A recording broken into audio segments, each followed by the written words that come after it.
Hey guys, welcome back to my channel. What if Naruto was Playboy of DC Marvel Universe movie? So this is how my life is gonna be, thought a blonde-haired, blue-eyed boy with whisker-like birthmarks on his cheeks as he stared into the wide open sea on the ship he was on. After all I did for that village, and this is how they repay me. This boy was none other than Naruto Uzumaki, the Jinchuriki of the Nine-Tailed Fox who attacked Konoha 13 years ago but was then sealed by the 4th Hokage to prevent further damage to the village. But in return it damned the boy to a living hell, because for years the boy has been shunned, beaten, chased and sometimes even tortured too. All he wanted was recognition, but nobody in the village gave him the time, except for a few, and even then it wasn't enough. Once he became a ninja, he thought it might prove to them that he was somebody, but for the most part it also wasn't enough. Even though he did what the village asked him for, from defending the village against the sand and sound, to retrieving one of the Sannin Tsunade to become the next Hokage, and even to retrieve the traitor Sasuke Uchiha who defected to Orochimaru despite failing the mission. After all that, the council decided to banish him for a stupid reason such abusing the Kyuubi's power and that he was a threat to the village. Because of that he was in this situation right now. He looked at his hand and saw the seal the council placed on him, so right now he can't use any hand sign. He thought back to what happened once the council decided to screw him over. He still remembered how Tsunade looked sad at how it went as she felt helpless to save her pseudo-son, the look Jiraiya gave the council as he was forced to put the seal on him, and most importantly he remembered the look some of his friends gave him. The ones that actually care for him were Shikamaru, Choji, Hinata, Tenten, Shino, and the senseis of Team 8, 9 and 10 along with Anko and Yugo, even after the council announced to the whole village about his status and told everyone there that he will be banished from the village tomorrow. The rest treated him like the villagers. Kiba insulted him, saying that he couldn't have won without the Kyuubi's help. The same could be said about Neji, while the fangirls Ino and Sakura just told him off about how they hurt their Sasuke, and Lee just followed what Sakura was saying. He didn't know about Kakashi since that person didn't even check up on his well-being. And so he couldn't take it anymore, so in one final attempt at defiance, he decided to get away from the village in the dark of night, not giving the people the satisfaction of seeing him off, which he did, and he ran and ran until he reached the first place he ever visited outside of the village, which was Wave Country. He was happy when he reached there, seeing the people prosper after the fall of Gado. He managed to reach Tizuna's house, and when they saw him, they were both shocked and happy that he was here. After a while they had dinner, which was delicious in Naruto's mind.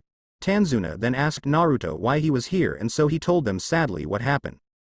Once he finished his tale, the family of three were both shocked and furious at how the village treated someone like him who risked his life to return a traitor, and this was the thanks he gets. After calming down for a while, Tsunami went to hug Naruto in an effort to comfort him, which he was glad for. Later Naruto asked if there was a place he could go since he didn't want to bother Tanzuna, who frowned a little at what he said, but he complied with him, saying that there is a ship that sails west right in the docks and it will take him far away from here. And that's where he was right now, on a ship sailing into a land beyond the elemental nations with nothing back his backpack filled with some food, water and some clothes. He couldn't bring his kunai or shuriken with him since the crew did a search on the passengers, so he had to ditch it so he wouldn't get caught. He sighed once more as he got up and walked away, trying to get rid of those painful memories. Too lost in thought he didn't look around the corner carefully, and he managed to knock into someone, which sent him down. "Oh my god, are you alright?" a voice said as Naruto opened his eyes to see two people looking at him with worry. One of them was a raven-haired woman, reaching her back and sapphire blue eyes that could shine even in the dark. She was wearing a white dress with what looked like a fur scarf on her neck. The other was a guy with slick black hair with brown eyes, wearing an expensive suit and a drink in his hand. "Yeah, I'm all right," said Naruto as he got up and dusted himself off, which the man answered for the woman. "See Marie, he's all right. Come on, let's enjoy the rest of the vacation."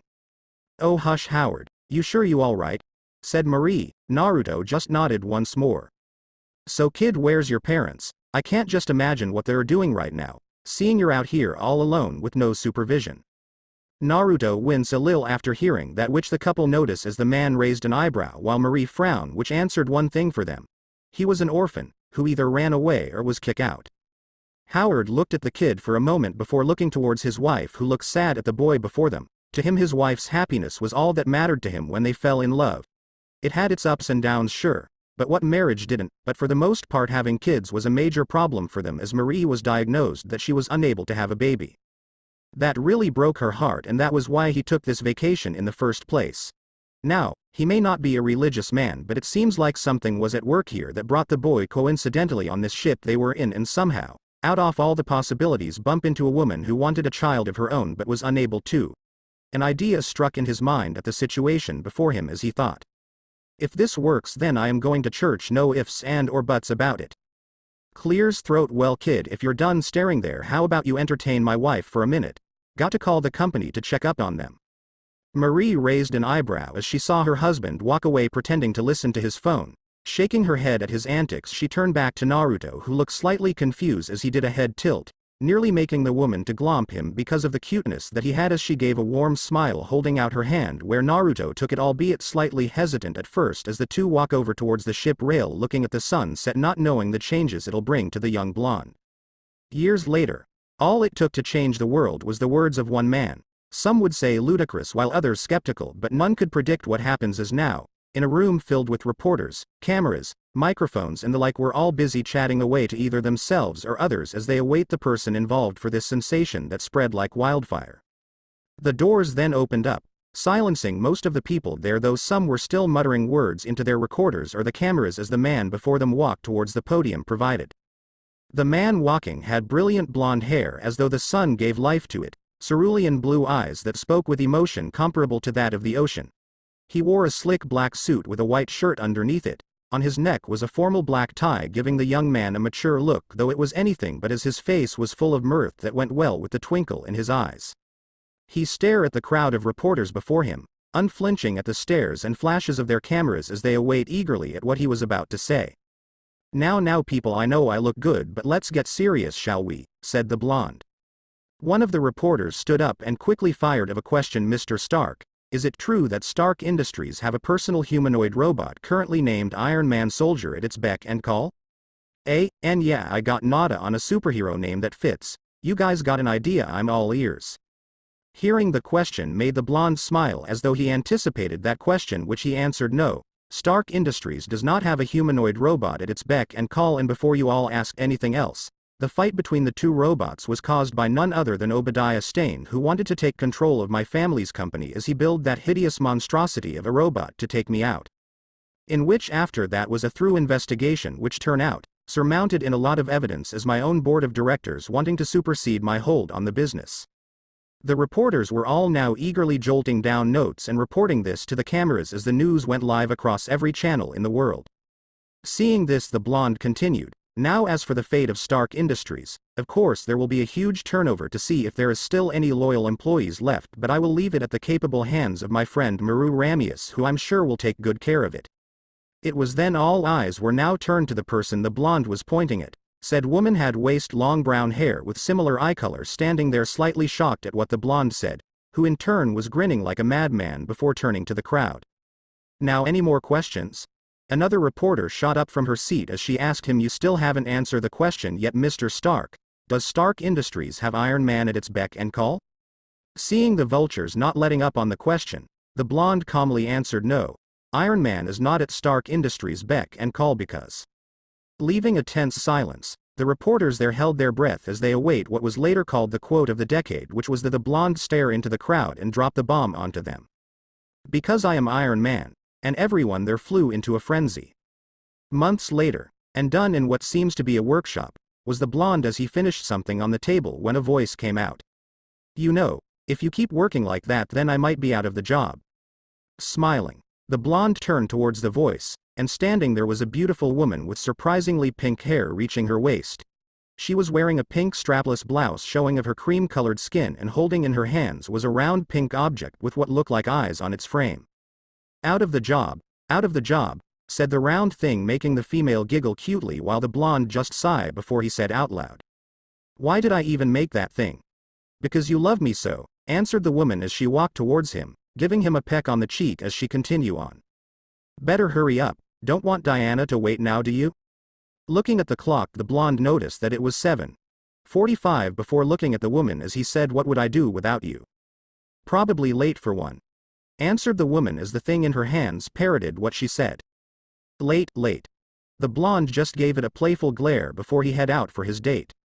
Minutes later, Here I thought you forgot about our date. The blonde turned to the voice as he drove his Aston Martin to his destination. The voice belonged to his passenger, who was a raven-haired beauty with a body that put models to shame with her flawless-shaped body. She was wearing a black backless dress with a slit on her left side showing of her long luscious legs to the world, while he on the other hand was wearing a black suit with a red undershirt and a red tie complementing it.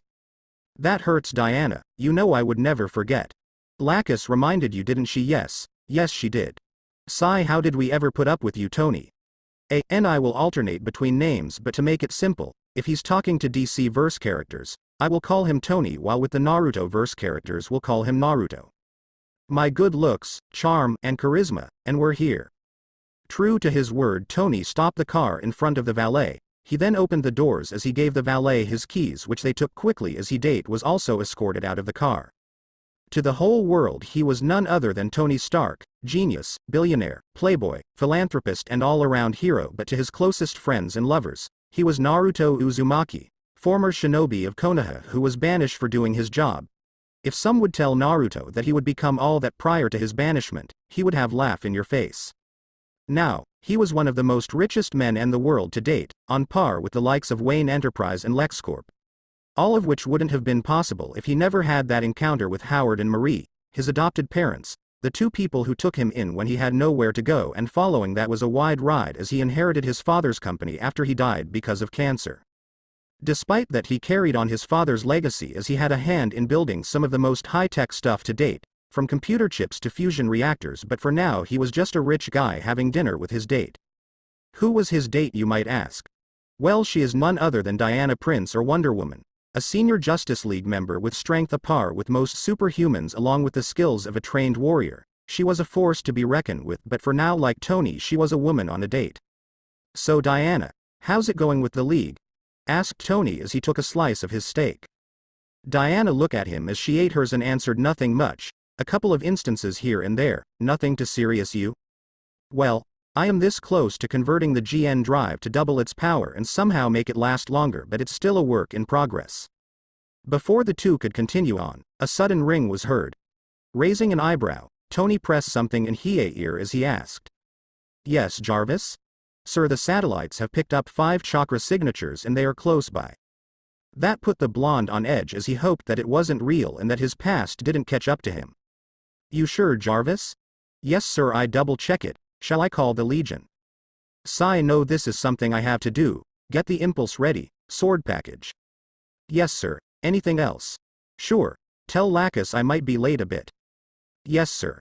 Turning of the earpiece, he turned back to his date, who noticed his look as she had a worry look on her face. Knowing he couldn't lie to her, so he simply said, my past caught up with me. Diana's eyes widened as she heard it before narrowing it as she asked, and what do you plan to do? Easy. I'm gonna bury it. The two didn't say anything more as they went to confront them. Outside on a rooftop. Looks like they're coming out. All right, get ready, said Jiraiya as he turned towards the group of Team 7, consisting of Kakashi, Sakura and a pale guy named Sai along with Tenzo. This wasn't much, but it'll do for Jiraiya as he thought back to how this happened. It started out when the council decided to banish Naruto, and when the civilians heard it, they were jumping for joy and stated partying, until Tsunade dropped her bomb and told everyone who Naruto's father was, and then everything went downhill from there as the people were split into 2 groups, one that regretted for what they did and the ones that still think of Naruto as the fox. And it got worse after that when wave, waterfall, snow, spring cut off ties with the village, and when the people asked why, they said, why should we walk for a village that would beat a kid half to death just because of what he holds? Sand did the same thing, but only left the part where they would help if it will affect them as well. Then there was the threat of the Akatsuki who started the Biju hunt. Gaara was kidnapped during that time and Tsunade sent out a team to help him and probably get some alliance back. They didn't stop the Akatsuki from getting the Biju, but they managed to save the Gaara, who had begrudgingly had to renew some parts of the contract for the alliance. It wasn't much, but it was a start.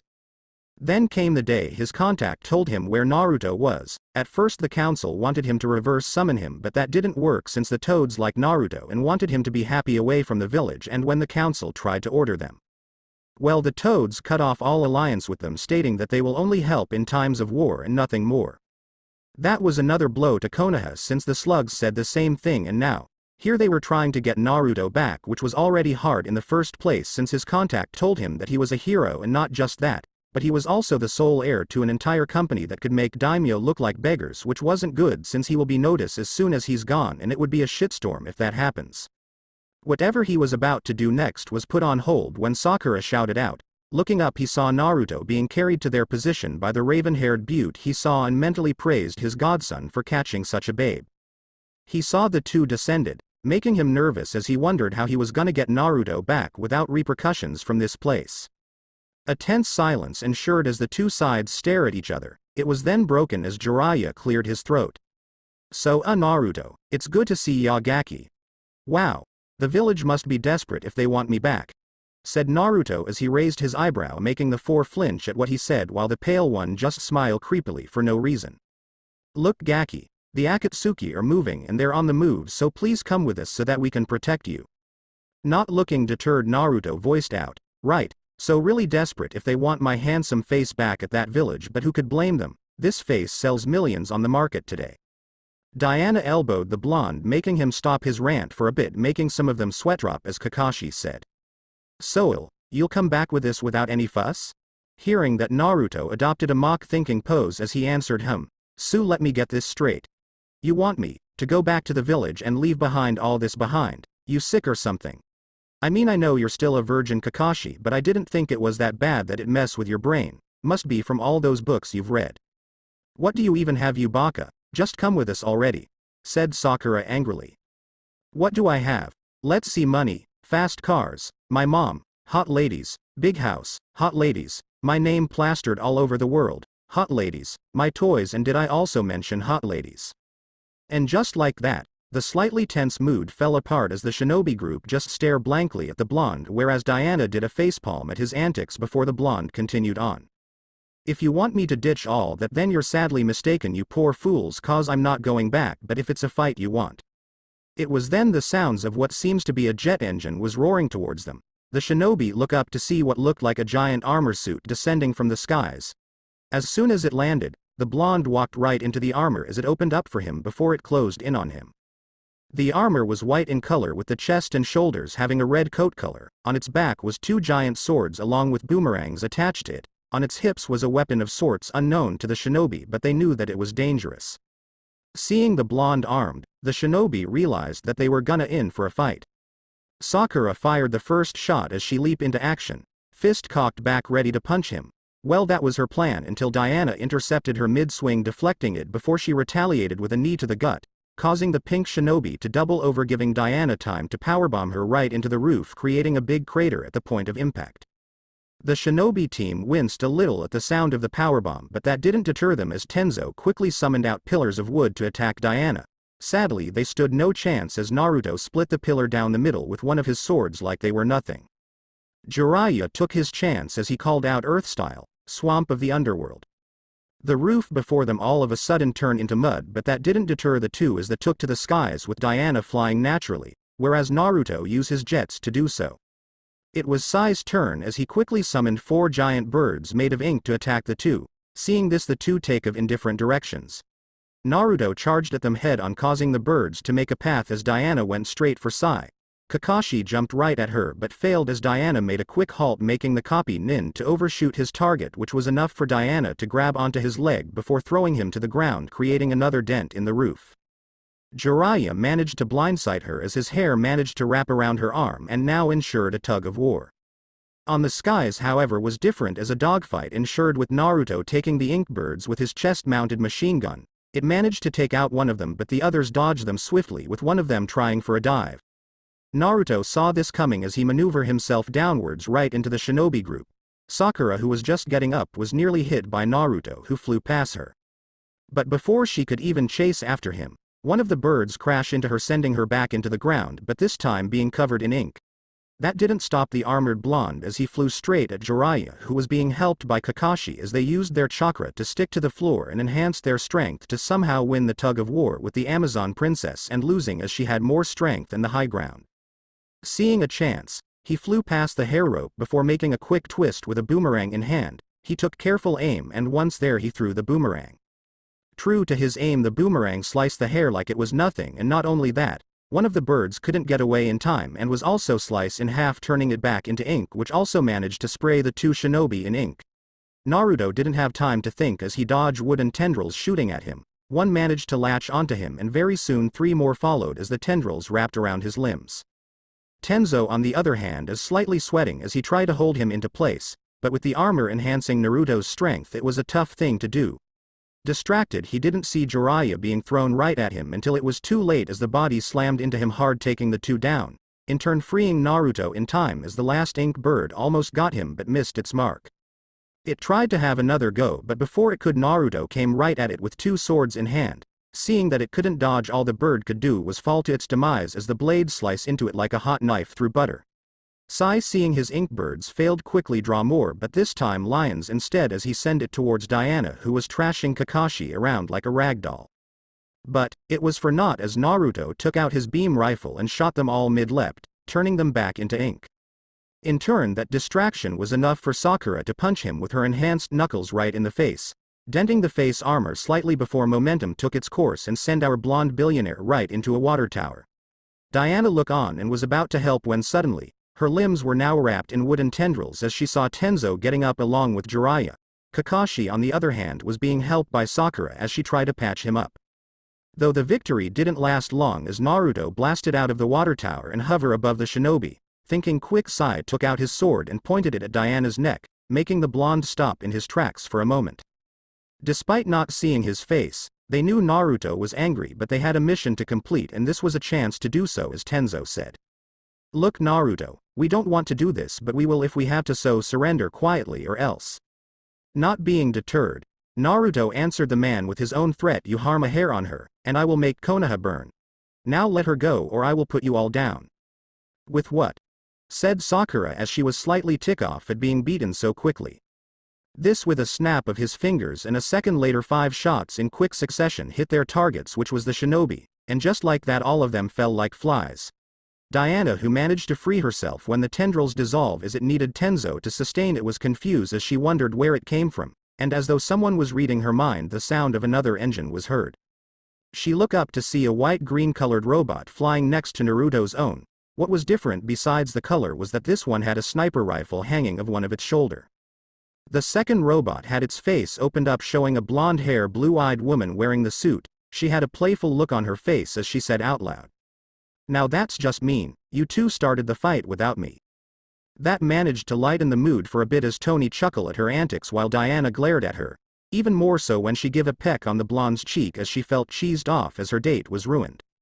Though that couldn't compare to Tony as he narrowed his eyes at the shinobi before him as he wondered if more will come, but in the back of his mind he knew this was just a start, but it didn't deter him as a plane descended from the skies ready to send the unconscious shinobi back to the elemental nations, as the blonde thought. "Now then, what are gonna throw at me next? You know, Tony, this has gotta be one of the most insane idea you could come up with. Really, it's like up there when you jumped right into the mouth of a leviathan and killing it from the inside, and the time you stop a meteor with nearly half a suit, and boy did you get a scolding that time." Looking to his side, the young billionaire turned to see a handsome blonde, albeit a little older than he was, and his hair color was slightly darker than his. If one were to see the two together, one would have mistaken them as brothers, but in reality, this person was none other than Mula Flaga, a longtime friend in Tony's old weapon-making days and a former Air Force pilot.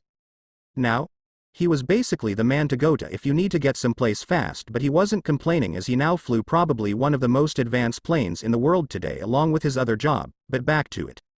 It was a day after the Konoha came to bring back Naruto and failing to do so, and after that was a long and tedious talk with the League despite him not being affiliated with them, though they did raise some points, and just like that Naruto knew he had to use his backup plan he prepared in case his past managed to catch up with him. So now here he was, going back to the place he was shunned by a majority of its citizens, but this time though he wasn't alone as he answered his fellow blonde.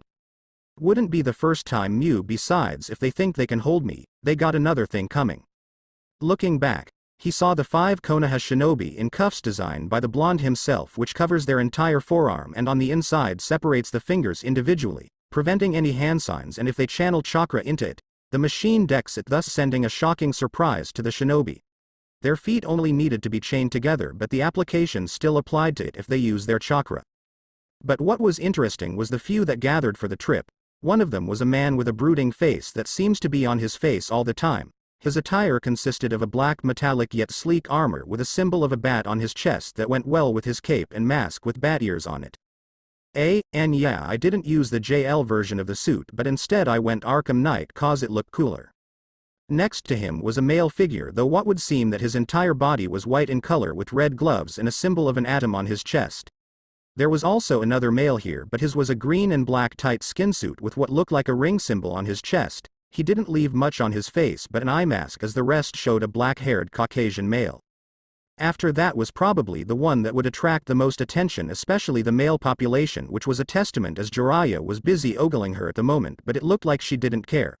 The woman was a blonde like him, but she had a bobcut style hair, while her attire was a white leotard that had a hole showing off some of her impressive cleavage, hanging off her left shoulder as a small red cape that barely reached her waist. In order, these people were Batman, Captain Atom, Hal Jordan of the Green Lantern Corps, and Power Girl. Last but not least him was Maru, wearing her business suit since she serves as the lawyer, so to speak, for the moment, as what he had planned would need her to prove his point. Power Girl waved at the blonde as she gave a coy smile at him, which he returned in kind that did not go unnoticed by the shinobi, off which Jiraiya was grinning like a loon at how his godson managed to snag another beauty, and despite not being able to see his face, his lone eye tell all as Kakashi wept in pride of his former student for it too. "We're close, strap in," said Mew as he piloted the jet right into their location. Everyone did just that aside from the shinobi, who already were when they entered the jet. After some hard turbulence, the plane slowly stabilized as the clouds opened up to see lush green forest that covered the entire area, and from the cockpit, the two blondes saw their destination in the horizon. Konoha. With Tsunade. Sensei, wherever you are, I hope Kushina will give you hell for this, thought the blonde Hokage as she was nursing another headache as the advisors were once again pestering her when would the team return with their Jinchuruki. Honestly, she had half a mind to rip the two into shreds if it weren't for the fact they held weight in the council. Pathetic pricks. Sighing once again, she thought back to how this happened. The village didn't look good these past few years after the council banished Naruto. The villages they had aligned to broke off their contracts, and if that wasn't bad enough, the Fire Lord practically kicked down the doors and demanded why the other lords did what they did, and in some stroke of stupidity one of the civilian councilmen opened his stupid trap, and the rest was history as the Fire Lord cut off their funding until Naruto is to be brought back alive and unharmed. Of course they tried to protest, but one look was all they needed to know they were on thin ice. If that wasn't bad enough, the Akatsuki were on the prowl for the Jinchuriki for whatever reasons unknown to them, and despite having some alliance with Sand once again, they knew that it was a matter of time before they break it again. To add even more salt to the wounds, her old teammate Orochimaru was preparing to start a war with them as he gathered nearly half a dozen minor villages to join him in this endeavor. If the reports Jiraiya managed to gather was true, then they really are in deep shit. It was then an Anbu appeared in front of her on his knees as he reported. "Hokage-sama, there is an unknown object flying towards the village." The moment he said that, a loud roar was heard as the unknown object flew past the Hokage Tower heading towards the forest on the monument. Seeing this, the blonde quickly shun towards the place along with her private Anbu as they investigate the unknown object.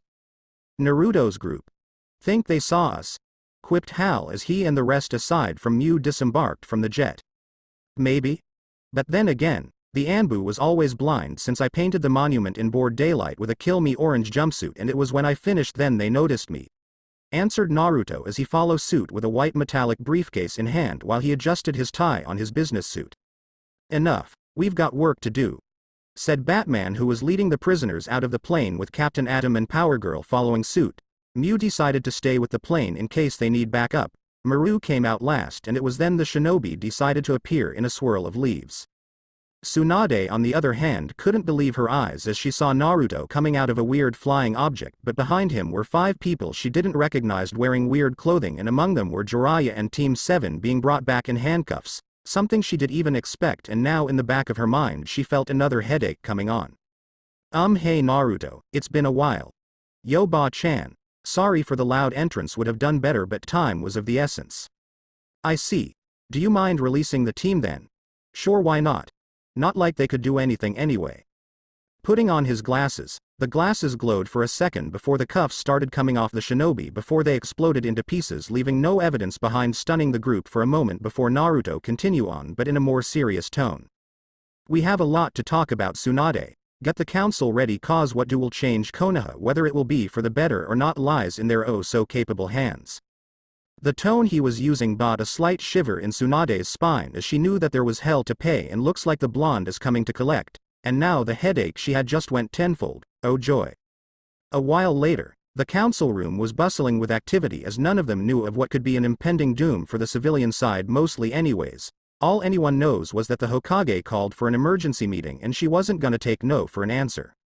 It was then the doors opened up and in came Tsunade along with Jiraiya and Kakashi, and the moment the council saw them, they knew that it had something to do with one Uzumaki Naruto. While the shinobi side never thought much ill will towards the boy, the civilian side still maintained their bigotry as they could not accept him as the fourth son despite the proof of the blood tested by Tsunade, but they held their tongues and hoped that their female children could go after him so they could have the Uzumaki Namikaze fortune. Tsunade took her seat as the Hokage with Jiraiya and Kakashi standing at her side. The advisors came in a little later along with Danzo and they went to their seat. The moment everyone settled down was when Tsunade started. Now, as you have no doubt saw, Jiraiya and Kakashi have returned, which meant that Uzumaki Naruto has returned. He has returned, yes, but, well, I'll let him tell you. Confused by the statement, one of the council was about to ask when the doors opened up again and in comes the blonde himself, and following him were people that the council didn't recognize, but inwardly the civilian side was glad the blonde was back so they could get back Konoha to its former glory. Oh, how wrong they were.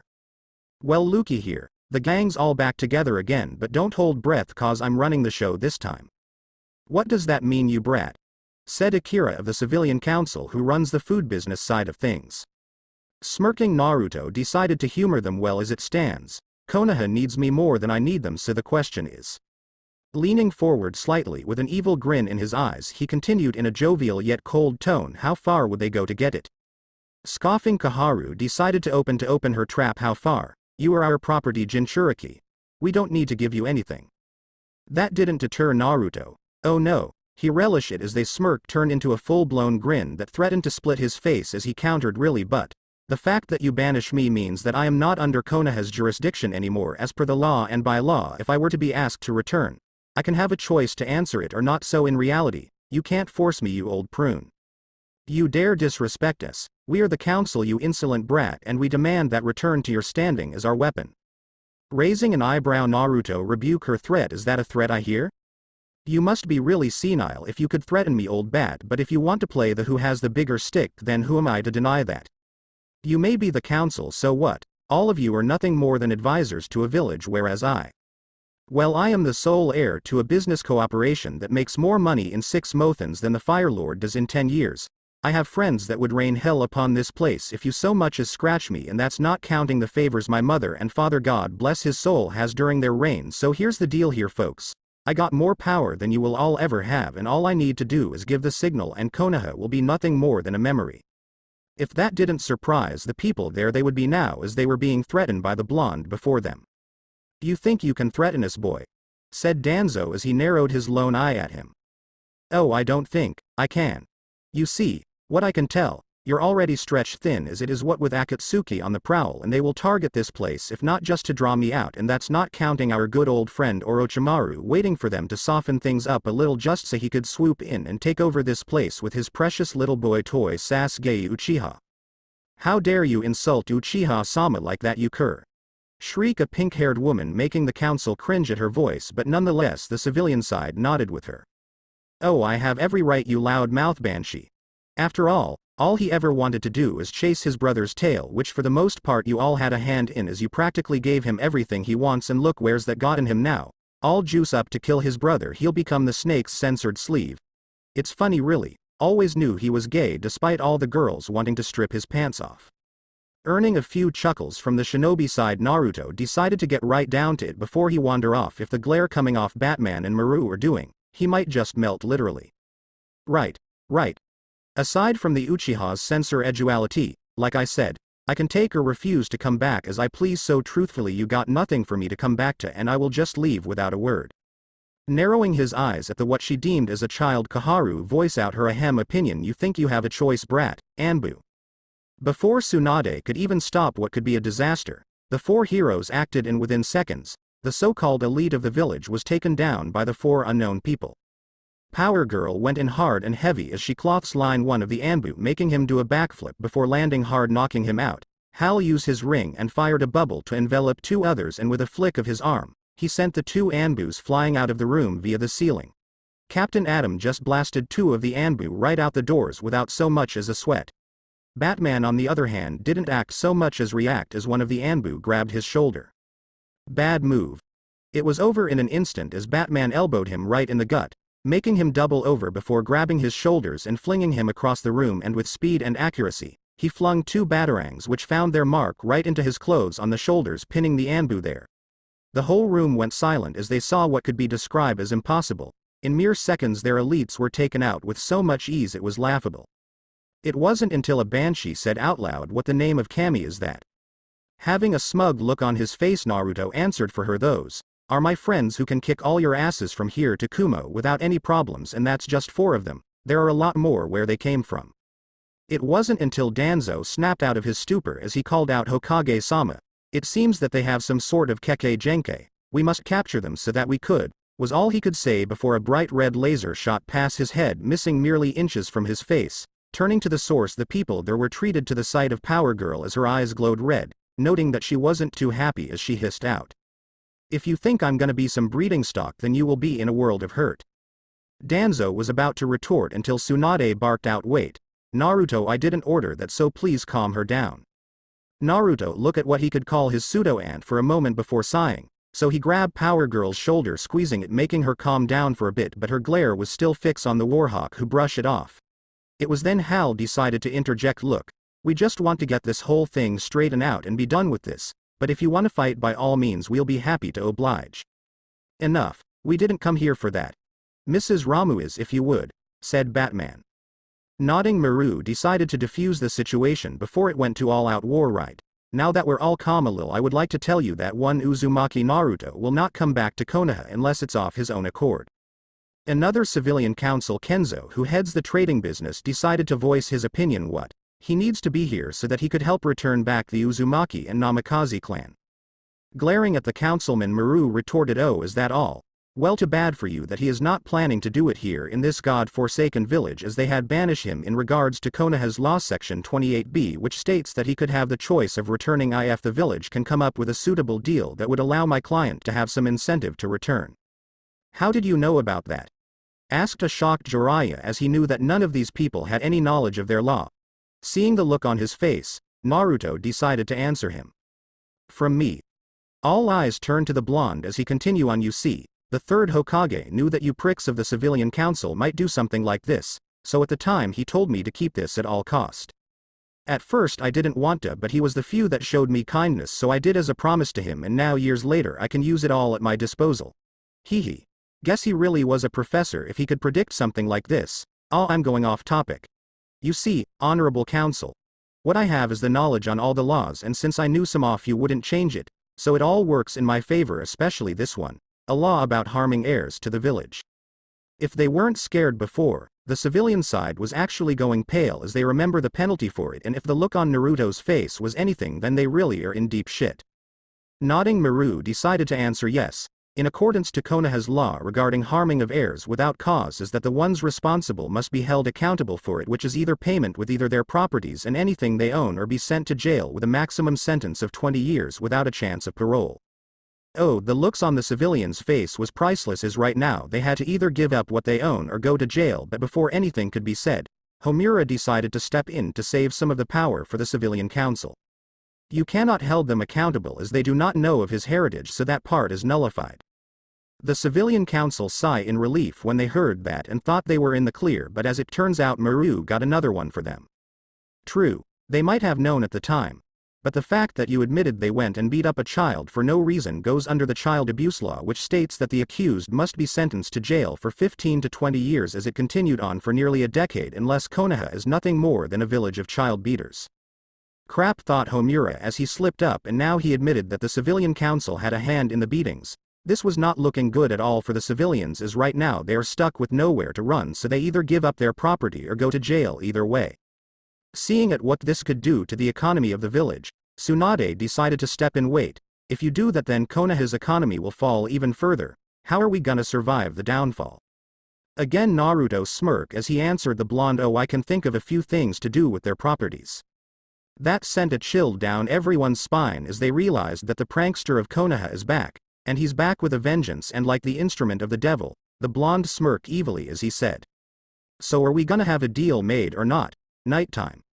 I am never gonna piss you off again if this is what you do to people in court, said a slightly fearful Hal Jordan as he now stood with Power Girl and Naruto in their room provided by the Hokage as she tried to sort the deal between him and the civilian council, which was a feat itself as Naruto asked not only their properties but practically the deed to almost 75% of what all of them owned, along with everything that was supposed to be his birthright, which wasn't much of a challenge as when Maru wanted to take this up to the Fire Lord about this, and it didn't take long as the council realized that blood won out. And after a long day, the council decided that they will give out their final answer by tomorrow, so now the three were lounging in the room whereas Batman, Captain Atom and Maru head back to the plane to tell Mew what was going on. He already forego his business coat, so he laid back with nothing more than his white shirt and pants, lying on the bed with his head right onto Power Girl's lap as she gently stroked his hair for a bit. That had a slight effect as he managed to sigh in content a little at the ministrations. So think they're gonna try anything? Asked the curious Green Lantern. Opening one of his eye, Naruto just calmly answered him, oh, I'll bet my entire stash of ramen on the mummified man to try something, but enough about that, let's just go to bed already. Hal was confused at what he said since he and a few other heroes know the blonde and sleeping early was not something the blonde does, especially when he's in a good mood, and that's when he saw the smirk and it dawned onto him that they're already here just waiting for them to sleep. Chuckling, the black-haired man just went to the couch and laid there while Power Girl and Naruto sleep comfortably on the bed. Half an hour later, the doors to their room opened up silently along with the windows, and from there emerged 5 shadows with a blank mask on their faces with some kind of kanji on it. One of them looked at the 3 sleeping figures on the bed before motioning the 4 to begin extraction. These people waited for the right moment as their leaders had somehow integrated them into the Anbu patrol rotation, so this place was slightly deserted of any Konoha Anbu, as on the outside were 6 more of their companions ready to strike in case they should fall. The 5 got close to their intended target, which to them were still sleeping, and once they were an arm's length away was when the 3 strike. Hal quickly opened his eyes and fired of his ring to shape a wall, slamming 2 right into it before creating an elastic rubber framing their body, cutting off any airflow until the 2 pass out. On the bed, Power Girl snapped her eyes open as she fired her laser eyes at one of them point blank, but despite the force off the blast sending him through a wall, it did nothing more than knock him out before she tackled the next one with her super speed and strength. The one closer to Naruto wasn't let off as the shinobi had his arm broken from a well-placed punch before he got kicked right on the jaw, sending him across the room. The shinobi didn't even manage to get up as a giant green hand slammed right into him straight out the window they came in from. It wasn't a second later that the room was bombarded by Justus left and right, destroying building, kicking up a lot of smoke in the process. Thinking that they had done their job, the shinobi was about to leave when suddenly they heard a voice coming from above them. You know, it's not nice to just leave like that without saying hi. Before they know it, a red beam hit one of them, sending him crashing right through the floor. The remaining 5 look up to see Power Girl floating in the air above them looking unharmed, making them confused on how she survived until another voice rang out. Don't take them all out. Leave some for us. Now all eyes turn back to the source, and if the shinobi were surprised, they didn't show it as the smoke clears up to see the building they bombarded not long ago was still standing tall and proud, with the only notable thing was that it was glowing, and from it was Hal and Naruto as they floated next to Power Girl on a green platform, and Naruto held the white briefcase in his hand looking at the shinobi before them. Smirking, the briefcase in his hand suddenly shifted and changed, going up his arm before he put it forward, and gears cranked from the movement as it encompasses his body, making an armor of white, and when it was said and done his entire body was encased in a white armor, with his face being covered with the same armor with the bottom part being blue. Inside the suit, a robotic voice was heard inside the suit as it said to Naruto, system check all good, power actuators all green, weapons check, magnetoplasmodynamic thrusters ready to rock, chakra backup generator good, our suit online. Outside. Well then, ready to get your asses kicked. said Naruto before leaping into action with his thrusters tackling one of them before sliding onto the floor, stunning the group enough for Hal to fire off his ring, though they managed to react in time by jumping off the roof dodging the green fist.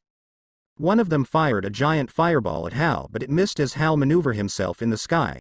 Power Girl went in as she went it, fist cocked back before slugging one of them who thought blocking was a good idea.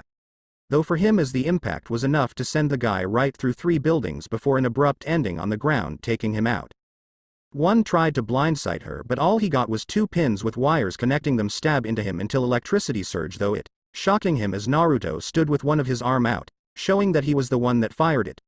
Alarms blared inside the suit as Naruto formed a small shield to block a Tonto coming down upon him. The deadlock didn't last long as Hal came back firing a green whip on the guy's arm before pulling back, sending the guy right into his fist. Power Girl didn't even had to sweat as she barreled right through another one of the shinobi as Naruto was right behind her firing homing missiles at any stragglers, but only managed to take out one of them as the other managed to roll out of the way, buying him some time. Well, a few seconds before he saw a fist heading right at him, and that was the last thing he saw before darkness took over.